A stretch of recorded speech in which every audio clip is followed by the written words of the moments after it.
কলম্বো টেস্টে শ্রীলঙ্কার বিপক্ষে নিজেদের হারিয়ে খুঁজছে নাজমুল হোসেন শান্তর দল। তৃতীয় দিন শেষেই হারের পথে বাংলাদেশ। এমনকি এই জায়গা থেকে ইনিংস ব্যবধানে হারের শঙ্কাও জেগেছে। তবে গল টেস্টে 5 দিনের বেশিরভাগ সময়ই নিয়ন্ত্রণ ছিল বাংলাদেশের হাতে। তৃতীয় দিন শেষে নিজেদের দ্বিতীয় ইনিংসে 6 উইকেট হারিয়ে 115 রান করেছে বাংলাদেশ। 13 রান নিয়ে উইকেটে আছেন লিটন দাস। এখনও 96 রানে পিছিয়ে আছে বাংলাদেশ, আর হাতে রয়েছে মাত্র 4টি উইকেট।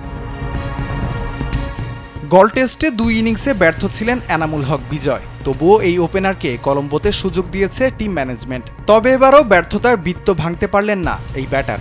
ইনিংস ওপেন করতে নেমে নতুন বলে নিজের সঙ্গেই লড়াই করেছেন বিজয়। এখন যে কোনো ব্র্যান্ডের পুরাতন এসি বদলে নতুন ওয়ালটন এসিতে উপভোগ করুন 25% ছাড়। এবার নিজের ব্যাটিং ধরন পাল্টে অনেকটাই ওয়ানডে মেজাজে ব্যাট করার চেষ্টা করেন। তাতে কিছু বাউন্ডারি পেলেও আত্মবিশ্বাস ফিরে পাননি। 19 রান করে বিজয় ফিরলে ভাঙে 31 রানের উদ্বোধনী জুটি।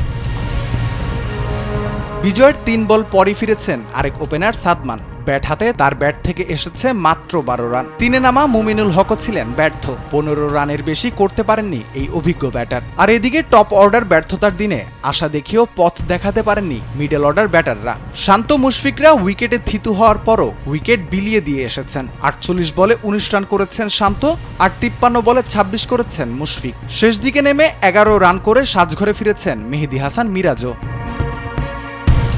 টাইগারদের এই করুণ দশায় একের পর এক পেরেক ঠুকেছেন জয়সূরিয়া ও ধনঞ্জয়া। দুজনেই নিয়েছেন 2টি করে উইকেট। ওপেনার সাদমানকে ফিরিয়েছেন আতিশা ফার্নান্দো, আর তৃতীয় দিনে মিরাজের শেষ শিকারটি করেন থারিন্দু। এই অবস্থায় ম্যাচে ফেরা এক অবিশ্বাস্য নজির হবে বাংলাদেশের জন্য। রাফিউল ইসলাম রাতুল, কালবেলা।